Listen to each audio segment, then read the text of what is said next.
영광의 하나님을 뵙는 주일 예배의 자리로 나오신 성도 여러분을 환영합니다. 이 예배를 통해서 우리 하나님을 만남으로 여러분이 새로운 한 주를 시작할 때 하나님께서 힘있게 역사하시는 은혜의 하루하루가 되어지기를 바랍니다. 예수께서 예루살렘에 향해 올라가시는 도상에서 적어도 3차례에 걸쳐 제자들에게 앞으로 맞이할 순환에 대해서 예고하셨습니다. 그것은 대제사장들과 장로들에 의해서 십자가의 고난과 그리고 3일 만에 다시 부활할 것을 말씀하신 것입니다. 예수님은 예루살렘에서 무엇이 기다릴지 명확히 알고 계셨습니다. 아시면서도 그 길로 올라가시기로 굳게 결심하고 가셨습니다. 그리고 자기를 쫓아오는 제자들에게도 동일한 결단과 각오를 부탁하셨습니다. 한마디로 십자가를 질 각오입니다. 당시의 제자들에게도 이런 각오가 필요했던 것처럼 오늘 이 시대에 사는 그리스도를 주라 믿고 그리스도를 쫓아가는 제자들인 우리에게도 우리 주님은 동일한 각오를 부탁하지 않으실까요? 지금 여러분은 어떤 각오로 우리 주님을 쫓아가고 있습니까? 이것을 깊게 묵상하시면서 또 한 주를 우리가 보내면서 자칫 느슨하기 쉬운 이 여름을 영적으로 충만하게 보내시기를 주의 이름으로 축원합니다. 이제 사도신경으로 우리 신앙을 고백함으로써 우리 하나님께 주일 예배를 드리겠습니다. 전능하사 천지를 만드신 하나님 아버지를 내가 믿사오며 그의 아들 우리 주 예수 그리스도를 믿사오니 이는 성령으로 잉태하사 동정녀 마리아에게 나시고 본디오 빌라도에게 고난을 받으사 십자가에 못 박혀 죽으시고 장사한 지 사흘 만에 죽은 자 가운데서 다시 살아나시며 하늘에 오르사 전능하신 하나님 우편에 앉아 계시다가 저리로서 산 자와 죽은 자를 심판하러 오시리라. 성령을 믿사오며 거룩한 공예와 성도가 서로 교통하는 것과 죄를 사하여 주시는 것과 몸이 다시 사는 것과 영원히 사는 것을 믿사옵나이다. 아멘. 찬송가 162장 신랑 되신 예수께서 다 함께 찬송하시겠습니다.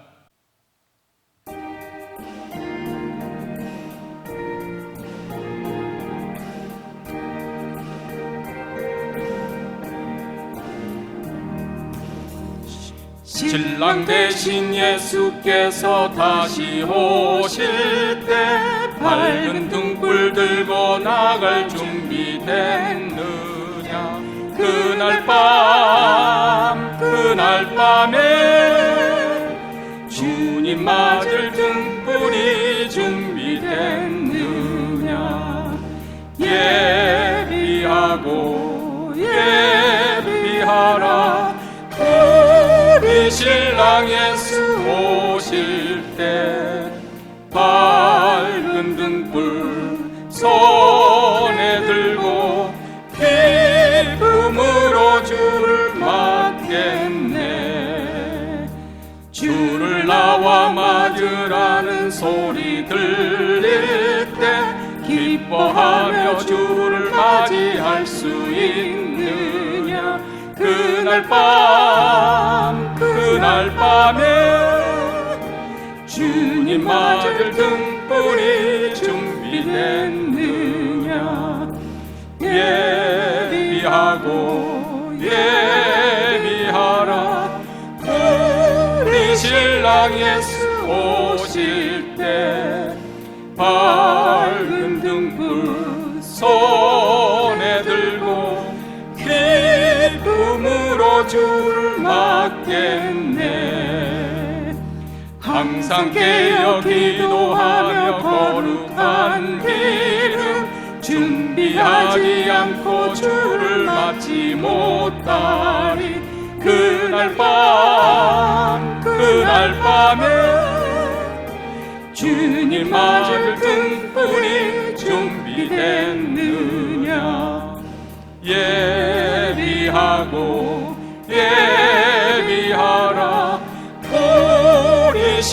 신랑 예수 오실 때 밝은 등불 손에 들고 기쁨으로 주를 맞겠네.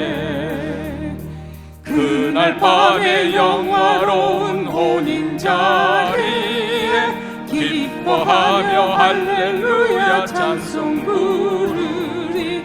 그날 밤에 주님 아들 등불이 준비됐느냐.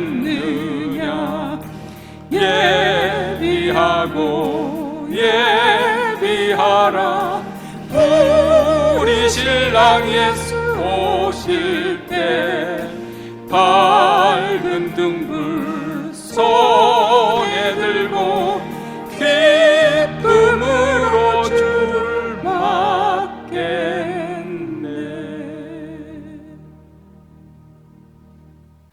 이원신 권사님께서 저희를 대표해서 하나님께 기도하시겠습니다. 언제나 변함없이 우리를 사랑하시는 하나님 아버지, 고맙고 감사합니다. 엿새 동안 열심히 일하게 하시고 일곱째 날에 복 주시고 거룩하게 하사 하나님 아버지께로부터 사랑받는 자녀들이 주님 앞에 예배하러 나왔습니다. 비록 육안으로 보이는 것은 텅 빈 공간이지만 영의 눈이 열려 주님의 영광이 이곳에 가득함을 보게 하옵소서. 우리의 몸과 마음과 정성을 다하여 찬송과 경배와 영광을 올려드립니다. 주님, 이 예배를 기뻐 받으옵소서. 세상 나라들은 거짓 영으로 온통 혼란과 고통 가운데 요동치고 있습니다. 그러나 하늘나라에 속한 백성들은 과거와 현재 그리고 미래에 현존하신 주님 앞에 거하여 좌우로 치우치지 않고 오직 주님만을 의지하고 신뢰하게 하시니 참 감사합니다. 기도를 쉬지 않도록 많은 기도 제목 주심을 감사드립니다. 하나님께서 사랑하시는 세상과 어려움을 당하고 있는 주님의 자녀들을 위하여 기도하게 하시고 또한 주님의 사랑을 표현하게 하시니 감사드립니다. 지난 1년 동안 주님 앞에 홀로 설 수 있는 많은 고요한 시간을 주셔서 주님과 독대하며 자신의 믿음을 성찰할 수 있는 귀하고 복된 시간 주심도 감사드립니다. 하나님 아버지를 믿은 믿음의 사람들은 무슨 일을 당하든지 두려워하지 않고 오히려 더욱 믿음이 굳건하여질 수 있는 기회로 삼게 하시니 이 또한 하나님의 크신 사랑이심을 고백합니다. 우리가 하나님을 알기 전 하나님이 먼저 우리를 아셨고 우리가 하나님을 사랑하기 전 하나님이 먼저 우리를 사랑하셨습니다. 우리에게 이토록 자상하신 하나님이 영원부터 영원까지 우리와 함께 하시니 무엇을 두려워하겠는지요. 그러나 지난 1년 동안 아니 지금 이 순간까지도 두려워 떨고 있는 믿음이 연약한 우리를 불쌍히 여겨 주옵소서.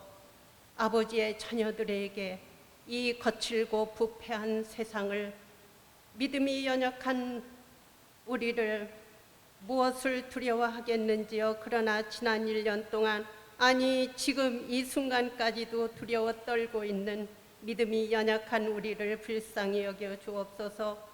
아버지의 자녀들에게 이 거칠고 부패한 세상을 이기며 당당하게 살아갈 수 있는 믿음의 권세를 주셨습니다.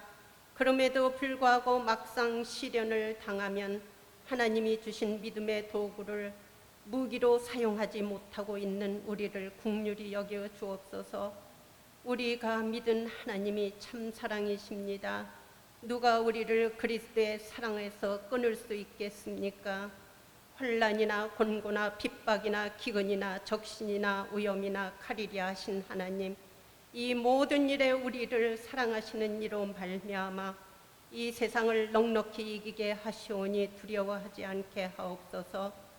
오늘도 우리에게 산 소망을 주시려고 예배의 자리로 불러주시고 생명의 말씀을 준비하셔서 우리에게 선포하시는 이광 목사님, 이 시간 성령 하나님께서 함께 하셔서 친히 말씀하여 주옵소서.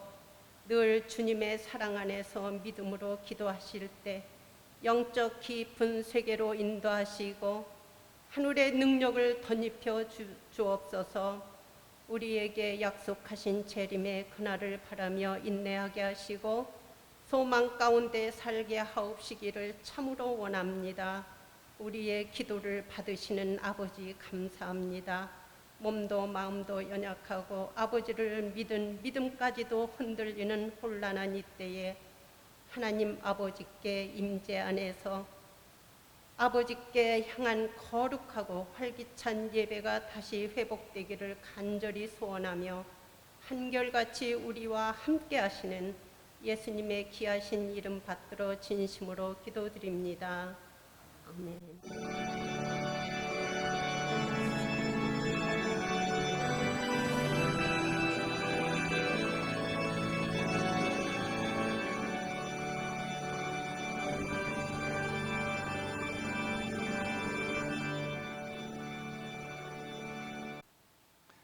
오늘 우리에게 주신 하나님 말씀은 마태복음 24장 32절로부터 44절 말씀, 우리 다 같이 읽겠습니다. 무화과 나무의 비유를 배우라. 그 가지가 연하여지고 잎사귀를 내면 여름이 가까운 줄을 아나니, 이와 같이 너희도 이 모든 일을 보거든 인자가 가까이 곧 문 앞에 이른 줄 알라. 내가 진실로 너희에게 말하노니 이 세대가 지나가기 전에 이 일이 다 이루리라. 천지는 없어지겠으나 내 말은 없어지지 아니하리라. 그러나 그날과 그때는 아무도 모르나니 하늘의 천사들도 아들도 모르고 오직 아버지만 아시느니라. 노아의 때와 같이 인자의 임함도 그러하리라. 홍수전에 노아가 방주에 들어가던 날까지 사람들이 먹고 마시고 장가들고 시집가고 있으면서 홍수가 나서 저희를 다 멸하기까지 깨닫지 못하였으니 인자의 임함도 이와 같으리라. 그때 두 사람이 밭에 있음에 하나는 데려감을 당하고 하나는 버려둠을 당할 것이요, 두 여자가 매를 갈고 있음에 하나는 데려감을 당하고 하나는 버려둠을 당할 것이니라. 그러므로 깨어 있으라. 어느 날에 너희 주가 임할는지 너희가 알지 못함이니라. 너희도 아는 바니 만일 집주인이 도적이 어느 경점에 올 줄을 알았다면 깨어 있어 그 집을 뚫지 못하게 하였으리라. 이러므로 너희도 예비하고 있으라. 생각지 않은 때에 인자가 오리라. 아멘. 우리는 이전 그 어느 시대보다도 아주 급격히 변하고 있는 시대에 살고 있습니다. 제가 1980년대 미국에 와서 공부를 시작할 때 타이프라이터가 사라지고 컴퓨터로 이렇게 사용하는 그런 시점에 왔습니다. 그 후 컴퓨터의 비약적인 발전은 우리가 다 아는 바입니다. 더 소량화, 더 경량화가 이루어지고 더 신속하고 더 용량이 크고 더 기능이 다양화된 그런 컴퓨터들이 쏟아져 나왔습니다. 그뿐만 아니죠. 스마트폰, 태블릿 등 얼마나 많이 발전된 기기들이 쏟아져 나왔습니까? 사회가 점점 전산화가 이루어지고 로봇이 대신하는 무인화 시대가 되어가고 있습니다. 우리는 미처 이 변화를 다 가기 힘들 정도로 세상이 많이 변했습니다. 사람들의 의식에서도 큰 변화가 일어나고 있습니다. 근래 트윗에 이런 글이 올랐습니다. 오늘 스타벅스에서 어떤 남자를 봤는데 폰도 없고 태블릿도 없고 노트북도 없이 그냥 자리에 앉아서 커피만 마시고 있었다. 완전 사이코패스 같았다. 무슨 말씀인지 이해가 되십니까? 스타벅스는 커피를 마시는데 그 사람이 다른 거 아무것도 하지 않고 커피 맛을 음미하면서 마시고 있는 모습이 오히려 이상하게 보였다는 것입니다. 그런데 이렇게 급격한 변화가 일어나는 시대에 살고 있는 사람들은 더 불행함을 느낀다고 합니다. 정말 오랜만에 맥도날드 레스토랑에 가신 어르신이라고 하면 무인화된 오더 방식에 무척 당황했을 거라고 생각합니다. 이렇듯 전산화가 이루어지고 기계화가 되어지고 보다 보니까 이것에 친숙하지 않은 세대일수록 세상 변화에 더욱더 불편하고 또 불안할 것입니다. 변화에 미처 따라가지 못한다는 거기서 오는 스트레스가 참으로 많을 것이고 불안감도 증가할 것이고 그만큼 우리는 불행함을 느끼며 산다는 것입니다. 또 이렇게 급격한 변화의 시대에 살다 보니까 우리 생활 또한 아주 분주해졌습니다. 특별히 중요한 일에서 분주해진 것이 아니고 그저 쓸데없는 일에 아주 분주해졌습니다. 또 제품도 동일한 제품도 아주 다양화된 그런 제품이 있어서 참 좋다고 생각했는데 어느덧 이것을 살 것인가 저걸 것을 살 것인가 너무 헷갈리고 그것을 선택하는데 불필요한 선택으로 인해서 아주 정신이 없을 지경입니다. 그러다 보니까 늘 우리 삶은 차분하게 자신을 돌아보면서 내 인생을 조망하면서 살지 못하고 늘 쫓기듯이 살아가는 것이지요. 그저 세상을 쫓아가기에 급급합니다. 우리 그리스도인들도 이런 세상에 살다 보니까 그만 세상 쫓아가기 급급하다 보니 주님 재림에 대해서는 까맣게 잊어버리고 살기 쉽습니다. 세상 일에 온통 정신을 빼앗김으로써 영적으로 끼어 있어야 되는데 그 일을 준비하는데 소홀히 하는 것이죠. 사실 우리는 어릴 적부터 신자나 불신자나 할 것 없이 세상 뉴스를 보면서 늘 말끝마다 말세라고 그렇게 하는 말을 들으며 자랐습니다. 자, 우리 모두가 입으로 시인한 대로 현세가 말세라고 한다면 세상이 곧 끝이라는 의미이고 세상이 끝이라면 주님이 다시 오신다는 그리고 세상을 심판하신다는 뜻일 것입니다. 그런데 말은 그렇게 하지만은 그들의 사는 모습을 보면 전혀 그렇지 않다는 것을 발견하게 됩니다. 마치 자기 자신만은 적어도 영원히 살 것처럼 사람들은 살아가는 것이죠. 입으로만 말세라고 말하지 주님의 재림에 대해서는 전혀 관심이 없는 것이죠. 진정 말세라고 그렇게 믿는다면은 아니 주님의 심판이나 곧 올 것이라고 진정 믿는다면 불신자들도 그들의 불신앙에 대해서 회개할 것이고 예수를 믿어야 할 것입니다. 믿는 이들도 현재의 모습으로 살지 않을 것입니다. 교회 분위기도 달라질 것이라고 생각합니다. 아마도 신자들이 한밤중이라도 교회로 몰려와서 눈물을 흘리며 회개할 것입니다. 나는 진짜 예수 믿는 사람이 아니었다고 겉으로만 믿는 척하였지 실상 내 마음은 주님으로부터 멀어져 있다고 주님보다 세상을 돈을 더 사랑하고 있었다고 회개하게 될 것입니다. 그리고 무엇보다도 내가 해악을 끼쳤던 사람을 찾아가서 아니면 돈을 떼어먹었던 사람을 찾아가서 돈을 털 돌려주고 용서를 구할 것입니다. 그리고 내게 상처를 준 사람에게 미워하고 증오심을 품었던 그것을 다 풀어버리고 용서하게 될 것입니다. 무엇보다도 이웃을 향해서 사랑과 자비의 손길을 펼치게 될 것입니다. 여러분은 우리 주님의 재림을 진정으로 믿고 있습니까? 세상에 종말이 있다는 사실을 정말 믿고 살아가십니까? 그렇다면 그것을 믿는 믿음이 지금 여러분의 삶에 구체적으로 어떤 영향을 미치고 있는 것일까요? 여러분의 생각과 가치관이 바뀌어졌을까요? 여러분의 선택과 결정에 어떤 영향을 미치고 있습니까? 그리고 여러분의 물질과 시간을 어떻게 사용하고 있습니까? 오늘 말씀을 들으면서 우리 모두 우리 자신을 다시 한번 성찰해보는 내 인생을 다시 한번 돌아보는 그런 시간이 되었으면 좋겠습니다. 예루살렘 성의 멸망과 세상 종말의 시기에 대해서 묻는 제자들에게 오늘 본문에서 예수님께서는 무화과나무의 비유를 배우라고 말씀하시고 계십니다. 무화과나무는 팔레스타인 땅에서 흔히 볼 수 있는 그래서 이스라엘 사람들에게는 아주 친근한 나무입니다. 그런데 이 무화과 나무 가지가 연하여지고 잎사귀를 내면은 여름이 가까운 줄을 알듯이 앞에서 예언하신 여러 징조들이 나는 것을 보거든 인자가 문 앞에 이른 줄을 알라고 말씀하십니다.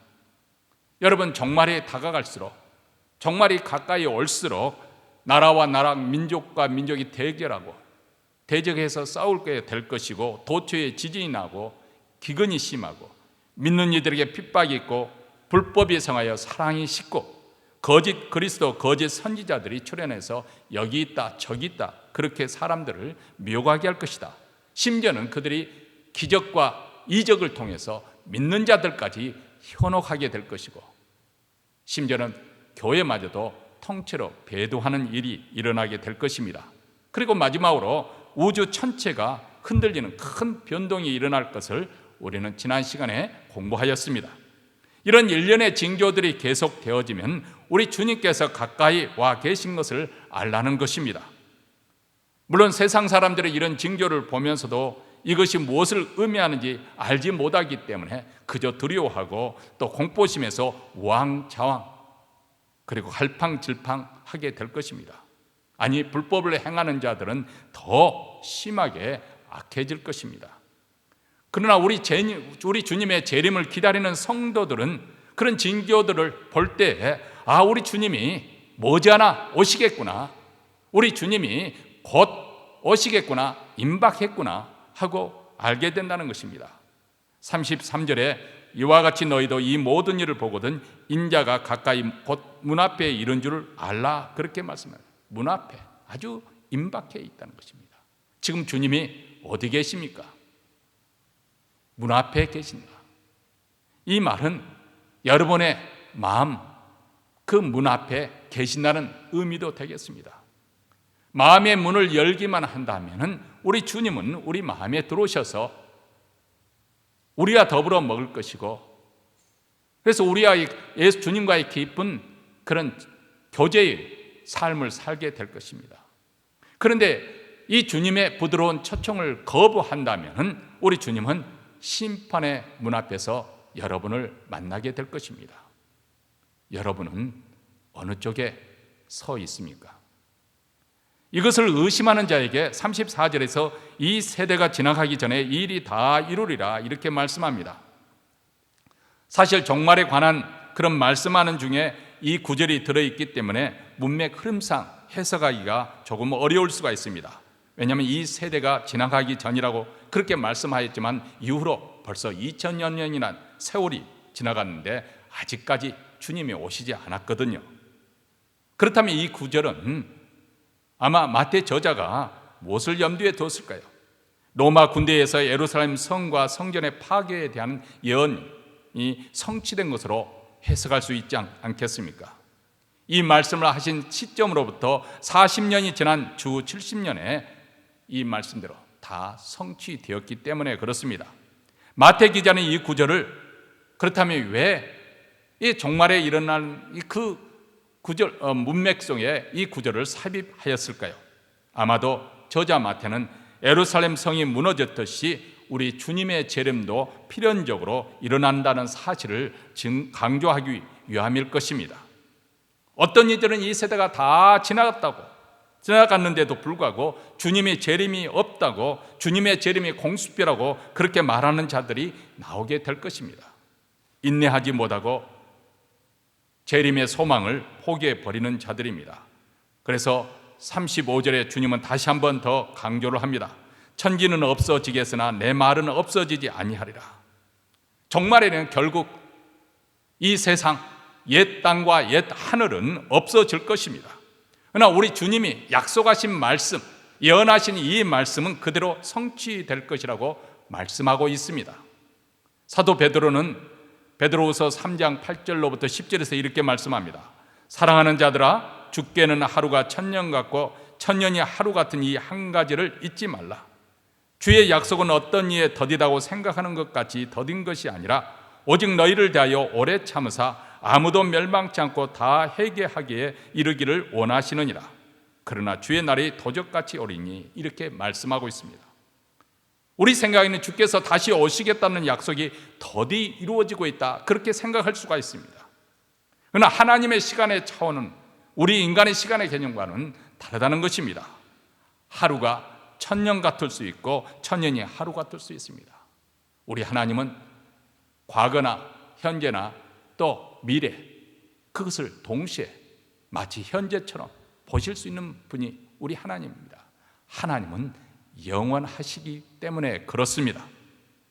그런데 하나님께서 이렇게 우리에게 시간을 이렇게 주시는 까닭은 바로 한 영혼이라도 멸망치 않기를 원하시는 하나님의 마음 때문에 그렇다는 것입니다.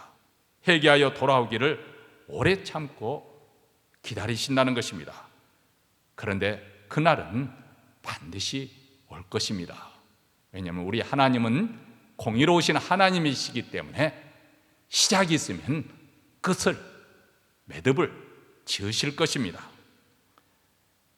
그런데 지난 교회의 역사를 돌아보면 주님의 재림 날짜를 안다고 주장하는 잘못된 종말론자들에 의해서 많은 무리가 있었다는 것을 우리는 알 수 있습니다. 이런 잘못된 종말론에 넘어가지 않도록 주님께서는 36절에 이렇게 말씀합니다. 그러나 그날과 그때는 아무도 모르나니 하늘의 천사들도 아들도 모르고 오직 아버지만 아시느니라, 이렇게 못 박아 말씀하셨습니다. 말씀이 이렇게 기록되어 있으니까 또 어떤 이단들은 그날과 그때는 몰라도 몇 년도인지는 우리가 알 수 있다, 이렇게 주장하기도 하지만은 전혀 그런 의미가 아닙니다. 결코 알 수 없다는 것입니다. 그래서 하늘의 천사뿐만 아니라 하나님의 아들이신 예수님도 알 수 없다고 그렇게 말씀하지 않습니까? 다시 말하면 이 일을 아버지 하나님의 권한에 전적으로 위임하셨다는 것을 의미합니다. 그런데도 우리 주님이 언제 오실지, 그 날짜가 언제인지 안다고 주장한다면 우리가 한 가지 분명히 알 수가 있습니다. 그 주장하는 사람은 거짓 선지자요, 거짓 교사요. 그날은 결코 아닐 거라는 것입니다. 왜냐하면 그날과 그때는 아무도 알지 못한다고 했는데, 그날을 안다고 한다면 그날은 결코 아닐 것입니다. 다만 탐욕으로 인해서, 탐심으로 인해서 사람들을 미혹해서 자기 추종자를 만들기 위한 거짓 선동일 뿐입니다. 그런데 이렇게 그날과 그때를 우리에게 알려주시지 않는 이유가 그렇다면 무엇일까요? 그것은 첫째로 미래에 대해서 불필요한 두려움이나 염려로 살아가지 않기 위함입니다. 아니, 그날을 알게 되면 자칫 우리가 영적인 게으름에 빠질 위험성이 있기 때문에 그렇습니다. 우리 생각에는 미리 안다면 미리 대처할 수 있어서 얼마나 좋을까 하고 생각합니다만, 우리 인간은 그렇게 단순하지 않습니다. 생각해 보시기 바랍니다. 언제 주님이 오실지 날짜를 알게 된다면 모두 다 숙명론자처럼, 운명론자처럼 아무것도 하지 않고 이거 해봐야 그날 예수님 오시면 다 뒤집어질 것이니까 아무것도 하지 않고 그날만을 계산하며 살아가게 될 것입니다. 사업도 때려치우고 직장도 학업도 가정생활도 철폐하고 빈둥빈둥 놀면서 괴로움을 피우게 될 것입니다.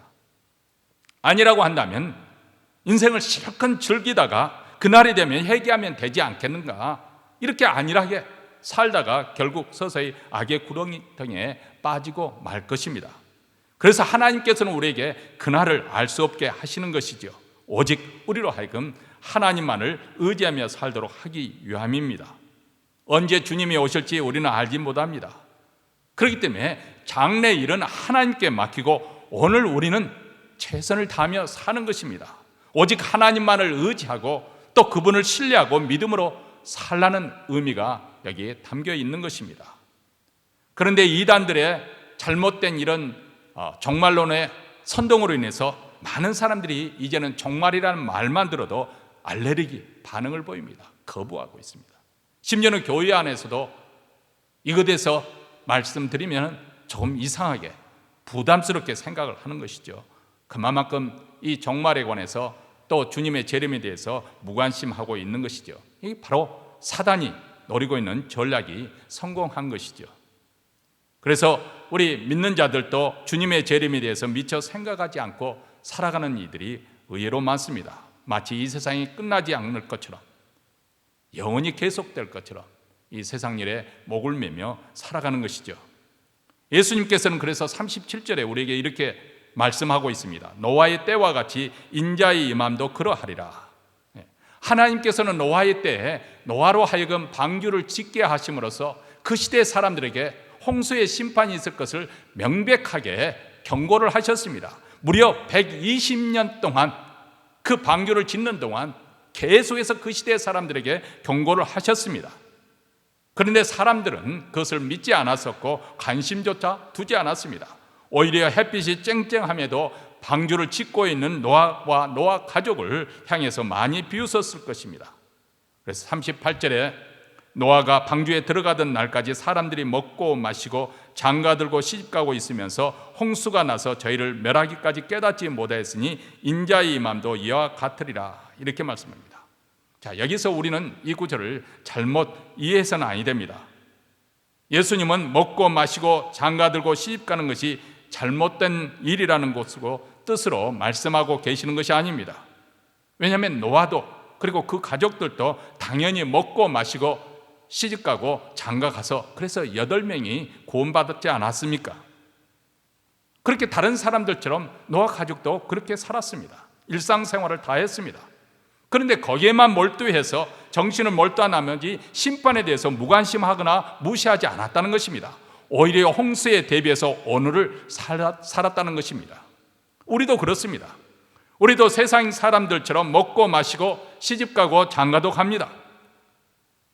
주님이 오신다고 우리가 알고 있지만, 그것을 믿고 있지만 그래도 일상생활 속에서 사고 팔고 집을 짓습니다. 그렇지만은 예수 믿는 사람은 어떤 점에서 달라야 되는 것인가? 주님의 재림을 믿는 사람은 어떤 점에서 달라야 되는 것인가? 주님이 다시 오신다고 반드시 약속하셨기 때문에 거기에 초점을 맞추고 오늘을 사는 것입니다. 한눈 팔다 곁길로 빠지다가도 거기에 초점을 맞추고 다시 제 자리로 돌아오는 것이죠. 세속에 물들어서 깊은 영적 잠에 빠지지 않도록 잠시 졸다가도 다시 정신을 차리게 되는 것이죠. 왜냐하면 그날에 우리는 초점을 맞추고 오늘의 삶을 거기에 맞춰 조정해가면서 살아가기 때문에 그렇습니다. 그러므로 우리 그리스도인의 삶은 본질적으로 종말론적인 삶이 될 수밖에 없습니다. 왜냐하면 우리 주님이 그렇게 말씀하셨고 약속하셨기 때문에 그렇습니다. 그런데 세상 사람들은 그렇지 않지요. 세상 일에 몰두한 나머지 세상이 너무너무 재미있어서 그만 주님의 오실 것을 전혀 생각하지 못하고 살아가는 것이죠. 그래서 데살로니가 전서 5장 3절에 이렇게 우리에게 말씀하고 있습니다. 저희가 평안하다 안전하다 할 그때에 잉태된 여자에게 해상 고통이 이름과 같이 멸망이 호련히 저에게 이르르니 결단코 피하지 못하리라, 이렇게 말씀합니다. 사람들은 우리 주님이 더디 오신다고 그렇게 불평을 하지만 사실 전혀 준비를 하지 않고 사는 사람들에게는 언제 오시든지 멸망이 호련히 갑자기 임하게 되는 결과로 판명될 것입니다. 왜냐하면 세상에 너무 깊게 빠져 있기 때문에 시기를 알지 못하고 징조를 분별하지 못하기 때문에 황망한 중에 주님을 맞게 될 것입니다. 40절과 41절에서 이렇게 말씀합니다. 그때 두 사람이 밭에 있음에 하나는 데려감을 당하고 하나는 버려둠을 당할 것이요 두 여자가 매를 갈고 있음에 하나는 데려감을 당하고 하나는 버려둠을 당할 것이다. 자, 날마다 함께 밭에 가서 일하는 일꾼 둘이 있었는데 하나는 데려감을 당하고 하나는 버려둠을 당한다고 하십니다. 한 방에서 지금 맷돌을 돌리고 있는데 한 사람은 데려감을 당하고 또 다른 한 사람은 버려둠을 당한다는 것입니다. 자, 이것이 느다른 바가 무엇일까요? 밭에서 일한다는 거나 맷돌을 간다는 거, 먹고 마시고 시집가고 장가가는 것처럼 사고 팔고 집을 짓는 것처럼 우리 일상생활입니다. 근데 우리가 일상생활을 하는 중에 불현듯 갑자기 임하는 심판의 돌발성입니다. 그리고 이 두 사람은 아주 가까운 친구 사이일 수도 있고 형제나 자매 사이일 수도 있지만은 이제 심판이 임하면, 그날이 임하면 더 이상 함께 하지 못하는, 완전히 갈라진다는 것입니다. 심판의 엄격함입니다. 그리고 일단 심판이 임하면 그때는 후회하고 반성해도 소용이 없는 것이죠. 우리는 예수님께서 부자와 나사로의 비유를 하신 부자와 나사로의 비유를 기억하고 있을 것입니다. 거지 나사로는 죽어서 아브라함의 품에 안겨 있고 부자는 음부에서 고통을 당하고 있습니다. 불꽃 가운데서 고통을 받던 부자는 너무나 목마른 나머지, 너무나도 갈증이 난 나머지 아브라함에게 부탁을 합니다. 그것은 나사로의 손가락 끝에 물 한 방울 적셔가지고 내 혀를 서늘하게 해 주소서. 최소한의 자비를 호소하고 있지 않습니까? 그런데 나사로와 부자 사이에 큰 구렁이 있어서 피차 오고 갈 수 없다고 그렇게 거절을 당합니다. 여기에 심판의 어미름이 있는 것이죠. 다시는 어떻게 할 수 없는, 돌이킬 수 없는 어미름입니다. 그러므로 깨어있으라. 어느 날에 너희 주가 임할는지 너희가 알지 못함이니라. 거듭 우리 주님께서 말씀하고 계십니다. 우리가 영적으로 깨어있을 때 우리는 분별력을 갖습니다. 선악을 분별할 수 있고 죄를 분별할 수 있고, 이것은 마치 영적인 빛에 이끌림을 받는 것과 같습니다. 그 빛의 인도함을 받고 진리의 실체이신 주님께 가까이 나아갑니다. 우리의 목자이신 주님께 나아가기 때문에 길을 잃거나 방황할 염려가 없는 것이지요. 어둠의 일을 도모하지 않습니다. 영적으로 껴있기 때문에 민감해서 성령의 인도하심을 놓치지 않게 됩니다. 그렇기 때문에 무엇보다도 우리 주님의 재림을 놓치지 않게 되는 줄 믿습니다. 그래서 기쁨 가운데 주님을 맞이하게 될 것입니다. 겨울 산에서 조난당한 사람에게 가장 무서운 것은 잠드는 것이라고 한답니다. 산에서 잠이 들게 되면 체온이 낮아져서 저체온증으로 죽게 때문에 그렇습니다. 그래서 산에서 조난당한 사람은 아무리 졸음이 쏟아져도 잠들지 않도록 자기 살을 꼬집어 가면서 자기 자신을 깨우려고 합니다. 오늘날 많은 신자들이 영적 저체온증에 빠져 있습니다. 자신의 신앙 열정이 서서히 빠져나가고 상실된 채로, 그래서 영적 체온이 점점 낮아져서 조금씩 눈이 감겨가는데도 전혀 문제의식을 갖지 않고 있습니다. 여러분, 작년 코로나 팬데믹 상황이 시작될 때 초반에 제가 아마 말씀을 드린 적이 있을 것입니다. 언제 끝날지 모르지만은 코로나 팬데믹 끝날 때 두 종류의 사람으로 나뉘게 될 것입니다. 하나는 이 기간 동안 우리 주님께 더 가까이 나가 영적으로 충만하게 속사람이 강하게 세워지는 사람이 있을 것이고, 또 한 사람은 그나마 있던 신앙마저 다 까먹어버리고 날라리 신앙인으로 전락하게 될 것입니다. 아니, 심지어는 다시는 교회로 돌아오지 않을 사람들도 분명히 생길 것입니다. 제가 그렇게 말씀드렸던 기억이 납니다. 오늘날 많은 사람들이 영적인 깊은 잠에 빠져 있습니다. 이 세상의 물질적이고 향락적이고 쾌락적이고 음란한 문화에 깊게 파묻혀서 좀처럼 깨어날 줄을 모릅니다. 사단은 계속 부채질을 하는 것이죠. 더 재밌고 더 자극적이고 더 환상적인 그 쾌락의 문화를 만들어서 사람들로 하여금 더 영적인 기쁜 잠에 빠져들도록 그렇게 만들어 빠져나오지 못하도록 만들어버리는 것입니다. 사사기에서 나오는 삼손은 그 누구도 감히 덤빌 수 없는 천하의 장사였습니다. 사자도 한 손으로 찢어버리고 나귀 턱뼈를 가지고 블레셋 사람 1000명을 때려 눕힐 정도로 하나님께 쓰임을 받은 용사였습니다. 그런데 그가 솜처럼 부드러운 드릴라의 무릎에 베고 누워서 쾌락의 기쁜 잠에 빠졌을 때 그는 어떻게 되었습니까? 머리카락이 다 잘리고 두 눈이 뽑혀서 블레셋 사람들의 노래개감이 되고 말았습니다. 다윗은 거인 골리앗을 물리치고 수많은 전쟁에서 승리했던 위대한 용맹한 장수였습니다. 그런데 그가 임금이 된 후 호화로운 궁전 생활에 점점 안일하고 나태 생활에 젖어 들어갔습니다.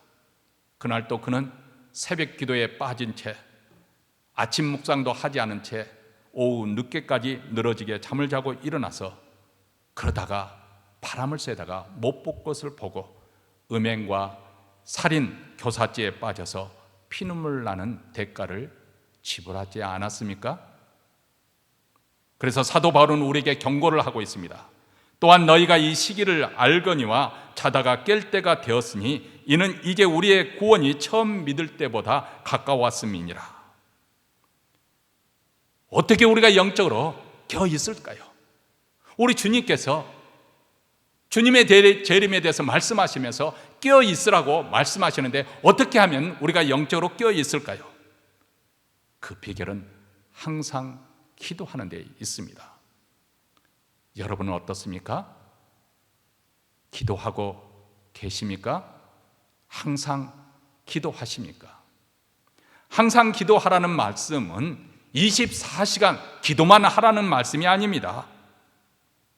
이 말씀은 우리 주님과의 관계, 아주 친숙한 관계, 친밀한 관계 속에서 살라는 말씀입니다. 주님의 친숙한 관계 속에서 살아가는 것은 바로 영적 생명력이 충만하다는 것을 의미하기 때문에 그렇습니다. 영적 생기가 있기 때문에 분별력이 흐려지지 않습니다. 자기 자신을 절제하고 자제할 수 있는 힘을 갖게 됩니다. 그리고 죄의 유혹에 저항할 수 있는 힘을 갖게 됩니다. 설령 실조가에 넘어졌다 할지라도 다시 벌떡 일어나게 됩니다. 왜냐하면 늘 하나님으로부터 능력을 공급받기 때문에 그렇습니다. 그래서 다윗은 결심했습니다. 시편 16편 8절 말씀입니다. 내가 여호와를 항상 내 앞에 모심이여 그가 내 우편에 계심으로 내가 여동치 아니하리라. 항상 하나님을 기억하며 범사의 그분을 인정하며 깨어 그분께 가까이 나아가고자 하였습니다. 그래서 그의 삶은 영적 생기가 넘쳤습니다. 이러므로 내 마음이 기쁘고 내 영광도 즐거워하며 내 육체도 안전히 거하리니 이렇게 말씀합니다. 사랑하는 성도 여러분, 이제 코로나 바이러스 팬데믹 상황이 서서히 끝나가고 있습니다. 물론 또 다른 파고가 덮칠지 알 수 없지만은 이렇게 끝나가고 있습니다. 그동안 혹시라도 영적 깊은 잠에 빠졌던 분이 있다면 깨어날 수 있게 되기를 바랍니다.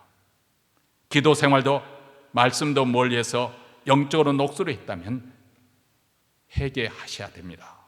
주님은 우리를 진정으로 사랑하시기 때문에 이렇게 경고하시는 것입니다. 깨어 있으라 이렇게 부탁하시는 것입니다. 주여하라, 깨어 있으라, 그때가 언제인지 알지 못함이니라 이렇게 말씀합니다. 우리 주님은 두 번 다시 오시는 것이 아닙니다. 한 번으로 그것으로 끝나는 것입니다. 그러므로 우리는 두렵고 떨림으로 하나님 앞에 경외심을 가지고 믿음의 선한 싸움을 잘 싸우며 항상 깨어있게 힘써야 됩니다. 매일 기도함을 통해서 주님의 임재를 간구하고 그 주님의 눈앞에서 살게 힘을 써야 됩니다. 우리 모두 이렇게 영적으로 깨어있기를 주님의 이름으로 축원합니다. 기도하겠습니다.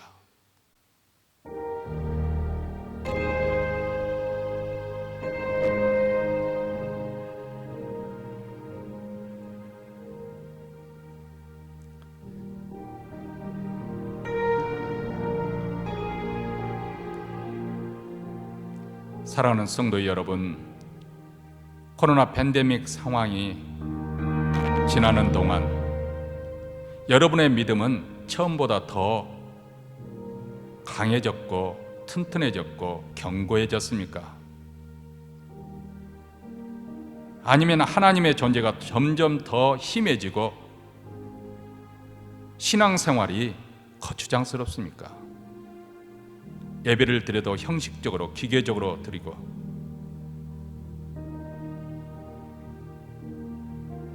집중하여서 드리지 못하고 마음이 딴 곳에 가 있는 그런 예배,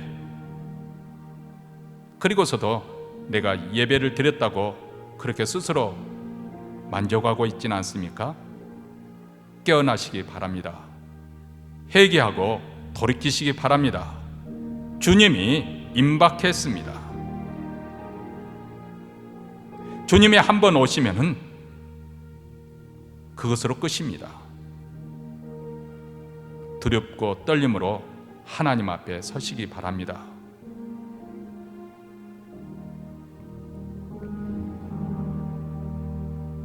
하나님 아버지,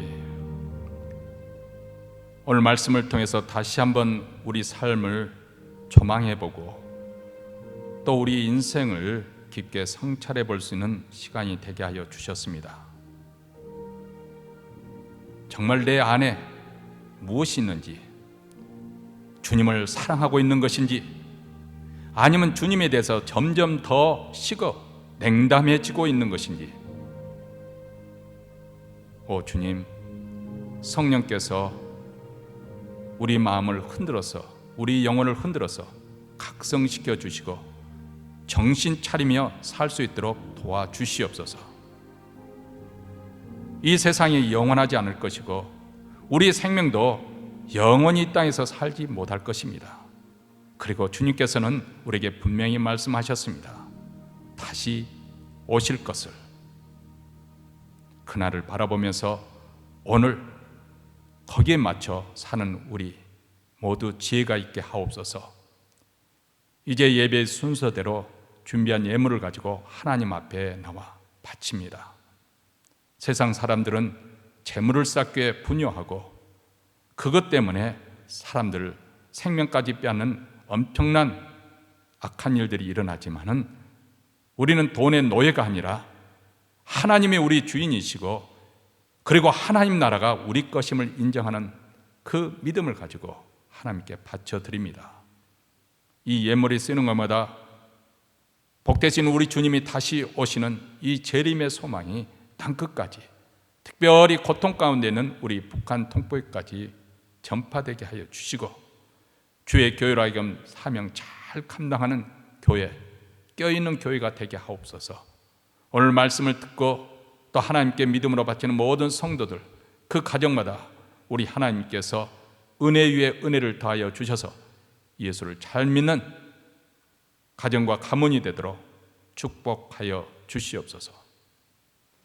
이제는 우리 구주 예수 그리스도의 은혜와 하나님 아버지의 무한하신 사랑과 성령의 교통하심이 우리 주님 다시 오실 날을 기대하면서 거룩한 기대감을 가지고 오늘 깨어있기에 힘쓰는 자가 되기로 다짐하며 이 자리를 떠나는 사랑하는 주의 백성들, 그 가정과 기업 위에 그리고 교회 위에 영원토록 함께 있을지어다. 아멘.